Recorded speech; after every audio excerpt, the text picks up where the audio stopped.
Thank you, folks. I'm very excited to introduce not only the writer, but actually the character the film is based on, Lilly Brett.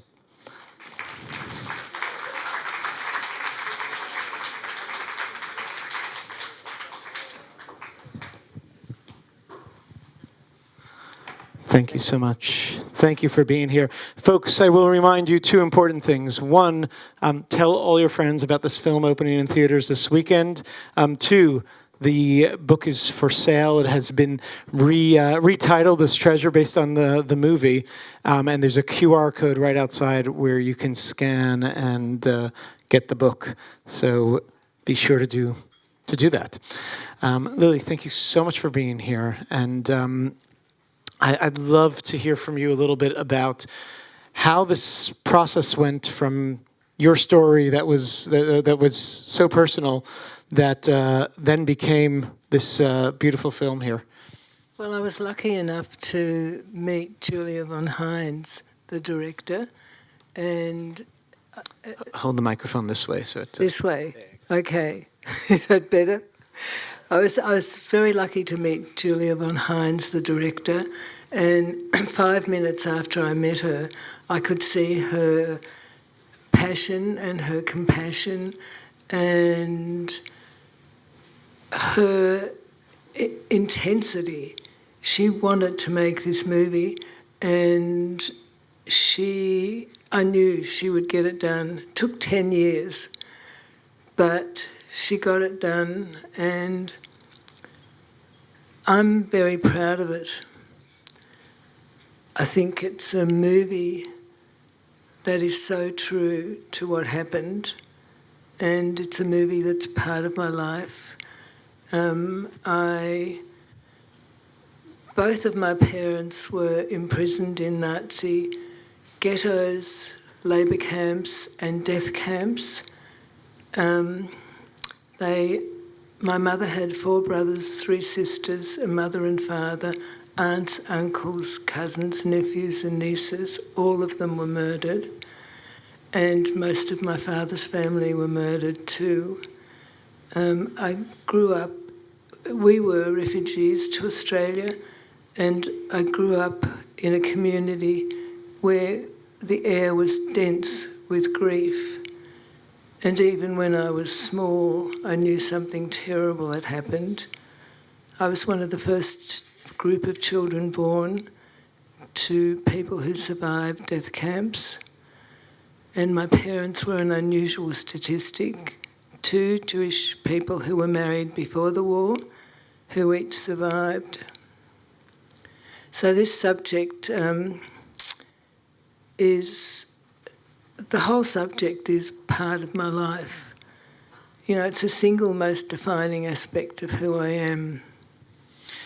Speaking of which, when you're watching this movie, I know that sometimes directors feel that, wow, suddenly a moment for my life just became real again on the screen. Are there moments like that strike you that were like, wow, this really brings out a real moment that you were a part of? Sure, absolutely. When Stephen Fry as Edek opens his wallet and takes out a photograph of his late wife, that is a photograph of my mother. I've seen the movie 5 times and I cry every time. And towards the end of the credits, there are several photographs of my father. And the movie's dedicated to him. And Stephen did such a good job that I couldn't look at him in the movie without crying. And so it's both very personal for me, and it's very important that people know what happened. And it's done. There's a lot of hilarious moments in it and a lot of very sad moments in it. And to me, that's what makes up life.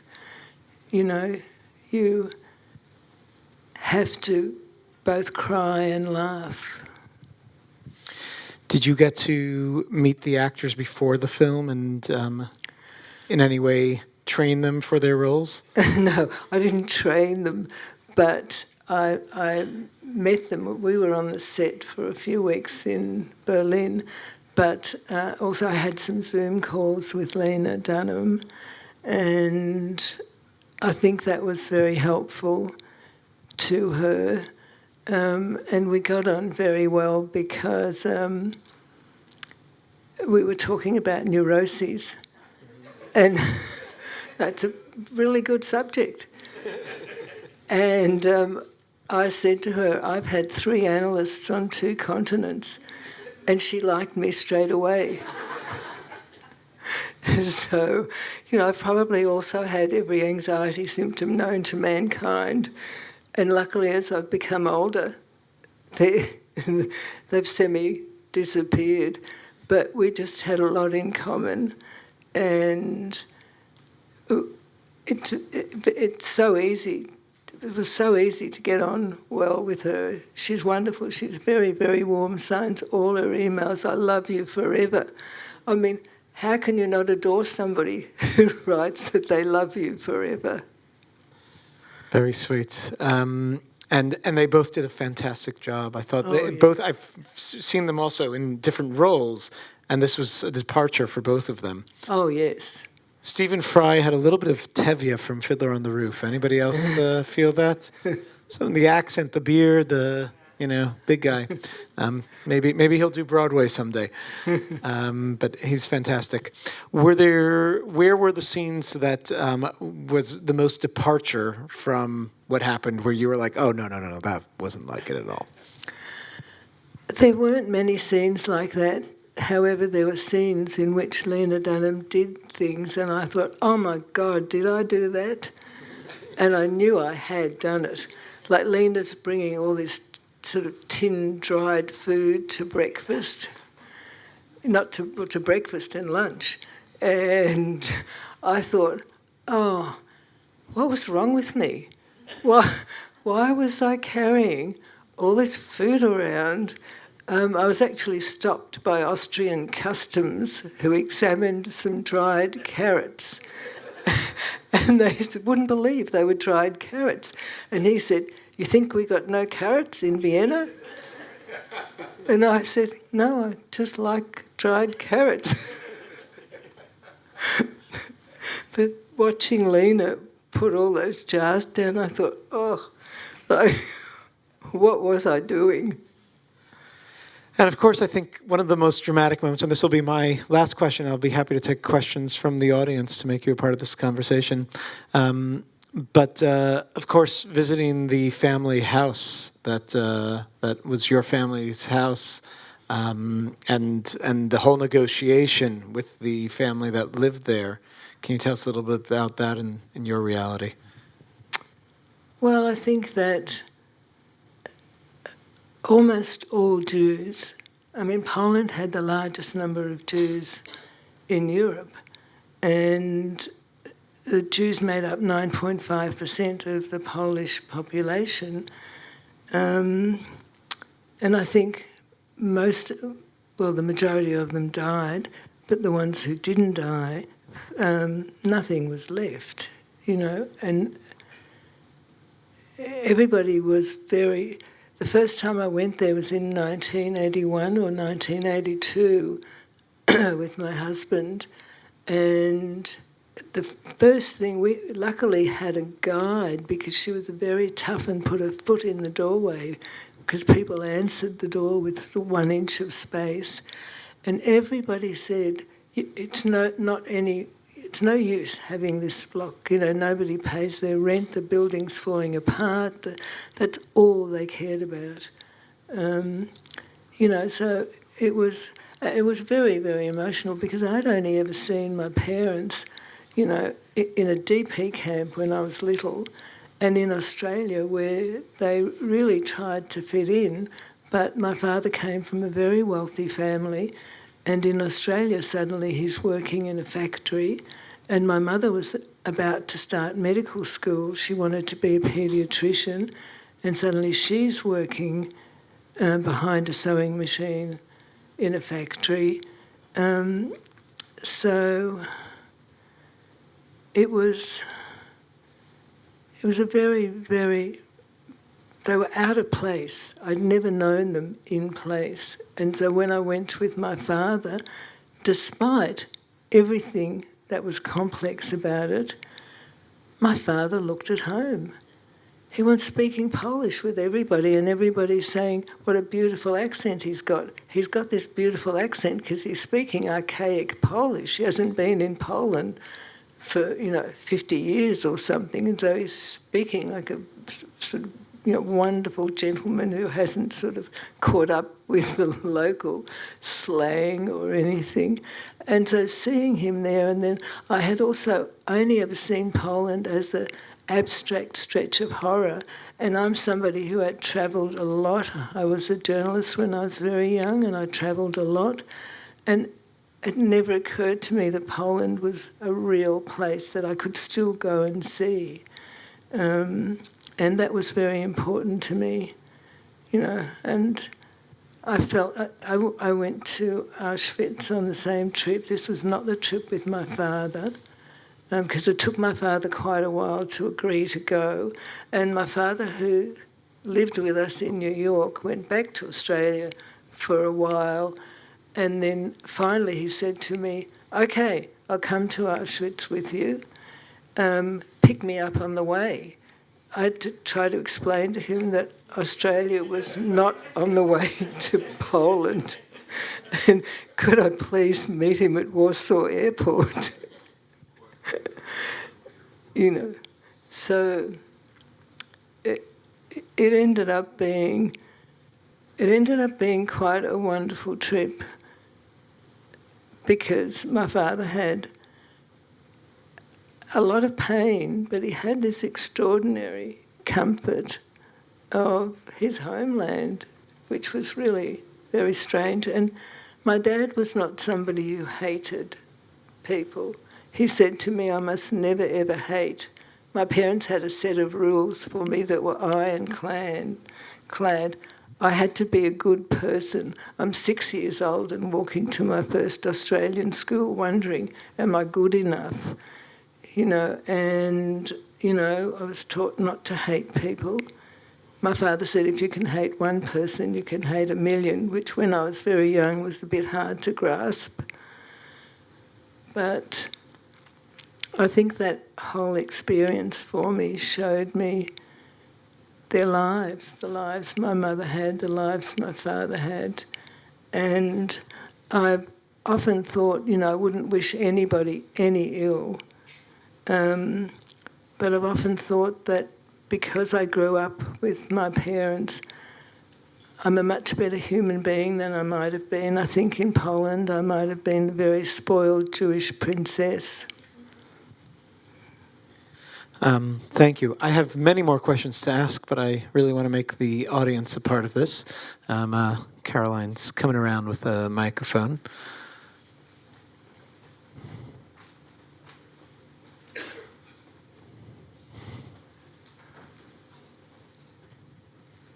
Were those deeds ever honored by the communist regime? Did you get any of the property back? I am sorry, it's a prosaic question, but my parents had the same experience and they got nothing. No, it's very, very hard to get property back from Poland, and you have to go through so much that it's not worth it. It brings up so many bad memories.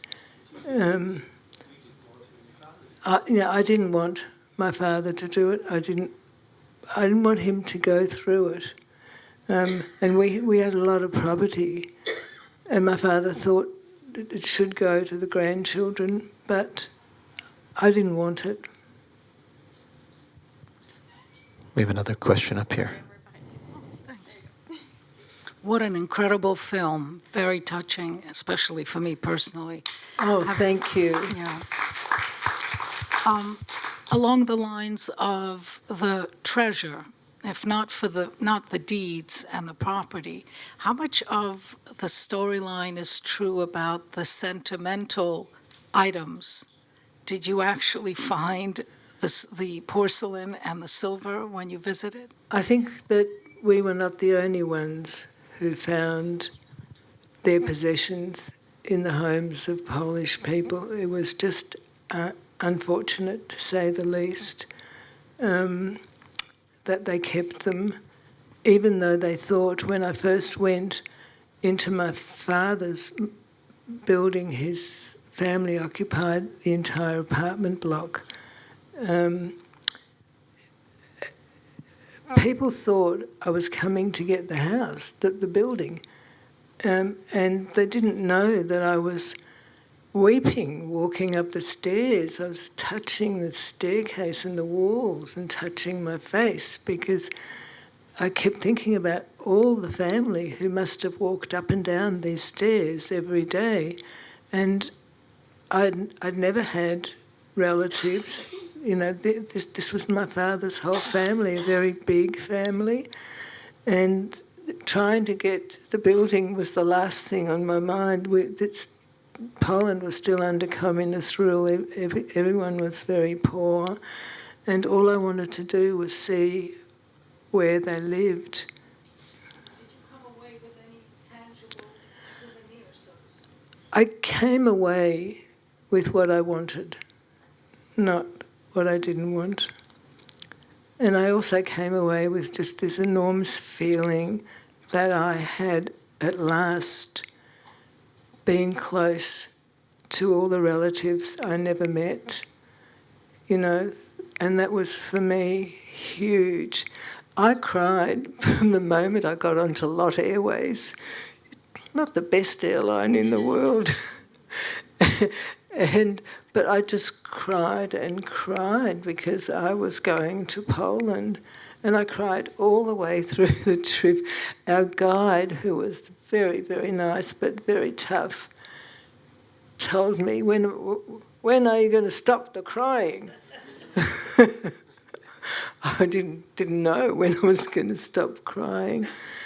But, you know, going to Auschwitz was also hugely important to me. Every aspect of my trip to Poland was massive, you know. And then there were no tourists in Auschwitz, so I went into the ovens, and all the trolleys that wheeled the bodies into the ovens were all askew. They weren't in a straight line where you could see very clearly. They were carrying bodies into there. And I, for some weird reason, I felt the need to straighten them all up. It was as though I was fixing up my kitchen, pushing all the very heavy trolleys, and then I felt the walls around the trolleys, and they had ash on them, and I put the ash on my face and on my chest because I knew I had somebody, or more than one somebody's DNA on me, you know. So the whole story. When I came back again the second time, they were even more horrified and sure that I wanted the buildings. Can I ask, just before we get to the next question, Treasure is a beautiful title for this. The book was originally called Too Many Men? Yes. What was that a reference to? The numbers, the huge numbers of people, ordinary people, not necessarily members of the Nazi Party, who either looked away or helped. You know, there were so many jobs to be done. I mean, this was a huge manufacturing plant. You know, you're burning 12,000 bodies a day, 20,000. It takes a lot of people to transport them. You know, the train drivers, just so many people. And so many people could see what was happening. And that was so palpable. We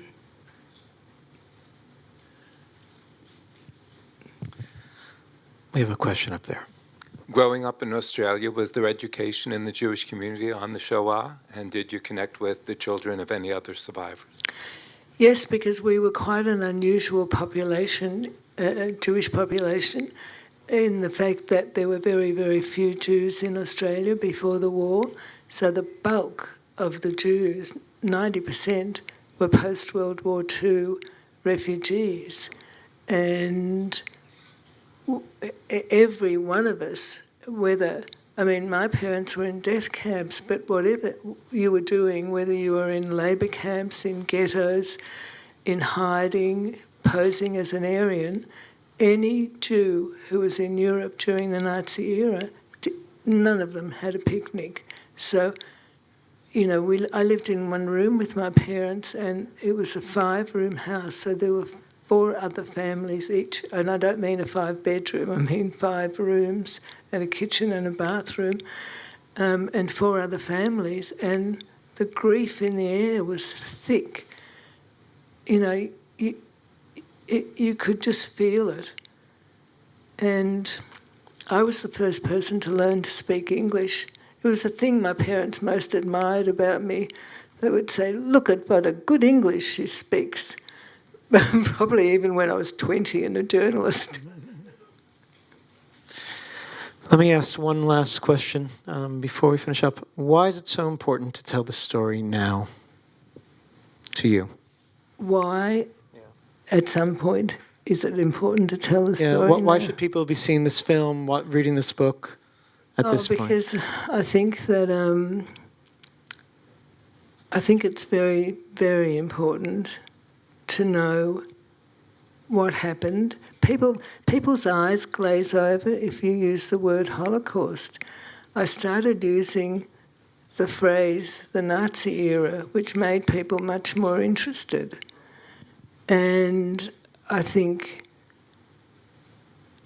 now is a very difficult time to bring out movies like this, particularly this movie, because of the huge rise in global anti-Semitism.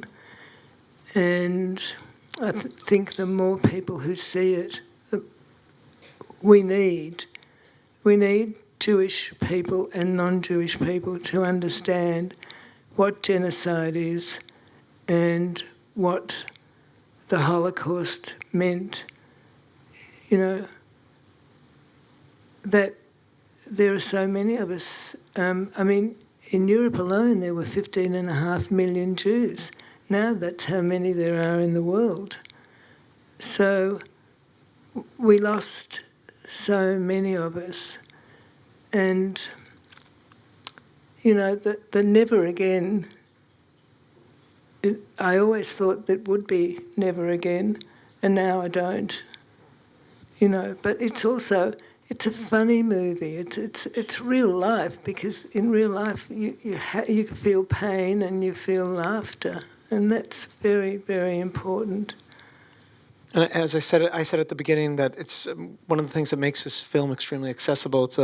It's a father-daughter story. Yeah. There's that interaction which is so relatable to so many. So it's really something that everyone should see. I want to thank you so much for being here with us. It's my Thank you for pleasure. sharing your story. Folks, you could scan for the book outside and tell everybody to see this in theaters this weekend. Opening weekend is very important for a movie, for the life of a movie. So please spread the word. Thank you very much. Thank you.